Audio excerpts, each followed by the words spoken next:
ये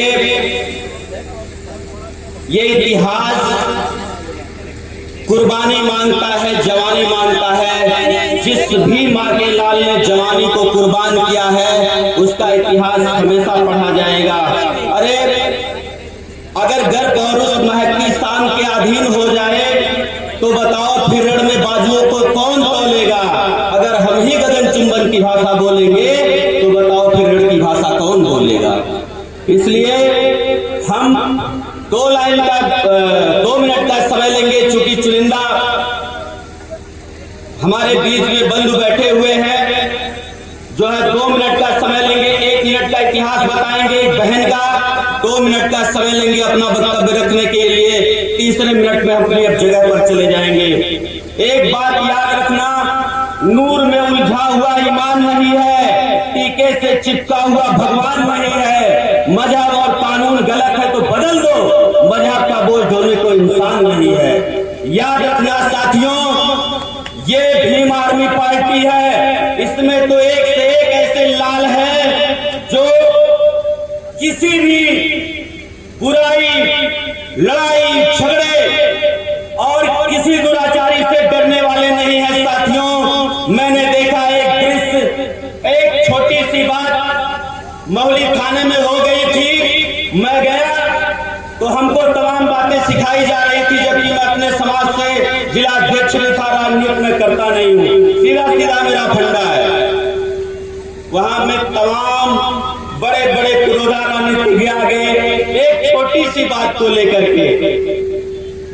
मैंने कहा सर हमारा एप्लीकेशन दे दीजिए, हम वापस चले जाएंगे। उन्होंने कहा नहीं, अब आज का निर्णय होगा फिल्मी अंदाज में। इतिहास याद रखिए, जैसे जिसके कर्म है ये जनता सम्मान वैसे उनको देती है। मैंने भीम आर्मी की एक बहन के पास फोन किया, बहन आपके छोटे भाई का सम्मान दांव पे लगा हुआ है, आप आ जाइए। मेरी आवाज को सुनकर के मोहली थाने पे आई और एक कदम अपना कार में रखी थी, एक कदम बाहर रखी थी। उसके जज्बे को सलाम, उसके वीरता को सलाम। क्या निर्णय, क्या न्याय होता है ये मैंने अपनी आंखों से देखा है। जब एक आपके समाज की बिटिया पूरे थाने को ही लेने का काम करेगी तो ये महाराज 6 फीट का जो शरीर है, क्या माइकल लाल को इसमें स्विच बोलेगा? ये मैं चैलेंज करता हूं। दूसरी बात, हम आगे बढ़ नहीं पा रहे हैं, क्यों? एक छोटी सी कहानी है।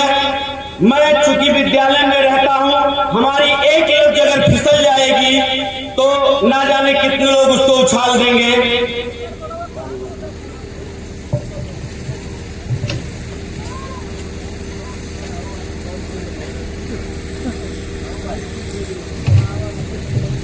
एक छोटी सी कहानी है।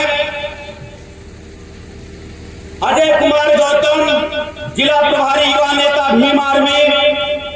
एक बात याद करिए, इस मंच पे खड़ा हुआ व्यक्ति, मैं उस कौम से आता हूं जहां 14 साल का व्यक्ति रामचंद्र विद्यार्थी 14 साल की उम्र में 8 गोलियां खाकर अंग्रेजों से लड़ते हुए इसी जो है धरती पे शहीद हुआ था। मैं उस कौम से आता हूं, याद रखिएगा। मेरा संकल्प आपके साथ है, याद रखना इस बात को। मैं एक संदेश आप लोगों के बीच में देना चाहता हूं मार्गदर्शन के रूप में।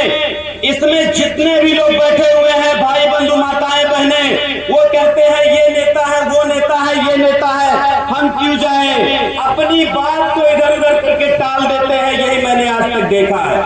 लेकिन मैं बता दूं, सर हेनरी वार्ड डाक वैज्ञानिक और लेखक दोनों थे। उन्होंने एक बात कहा था कि जंगल के गायक पक्षी ही गाना गाया करे तो जंगल एकदम से वीरान हो जाएगा। मतलब 2 ही पक्षी सुंदर गीत गाते हैं, एक कोयल और एक बुलबुल। लेकिन कभी जंगल में जाके देखना तो छोटे बड़े कमजोर सभी पक्षी अपनी राग गाते हैं। वो ये नहीं कहते कि कोयल बड़ी मधुर गीत गाती है, हम क्यों गाएं। वो ये नहीं कहते बुलबुल बहुत मधुर गीत गाता है, हम क्यों गाएं। वो सब अपनी अपनी राग में गाते हैं। और जंगल में जाके देखना, जंगल बहुत मनोहर लगता है, बहुत सुंदर लगता है। आप लोग उसी तरह हो, केवल कुछ नेता ही नहीं इसके अधिकारी है। जिस दिन छोटे बड़े पक्षी किसी की तरह एक रात गाना शुरू कर देंगे आप लोग, उस दिन इस नौजवान साथी के हाथ में मिसाल आएगी, कोई माई का लाल आपकी ओर नजर नहीं उठा पाएगा। जवाब देने की तो बातें करो, आजमा लेना आप लोग, देख लेना इस नौजवान साथी के आंखों में अंगारे हैं। मैंने देखा है किसी माई के लाल में क्या मजाल जो आंखों में आके डाल करके बात कर ले, सामने से जवाब देता है ये नौजवान साथी। इसलिए मैं आप लोगों से विनम्र निवेदन करता हूं कि आप लोग परम आदरणीय श्री अजय कुमार गौतम जी जब भी आह्वान करेंगे उनके एक आह्वान पर साथियों निकल पड़ना, यही मेरी आपसे गुजारिश है। बोलने के लिए तो बहुत है लेकिन समय बहुत कम है, उसका भी पालन करना है।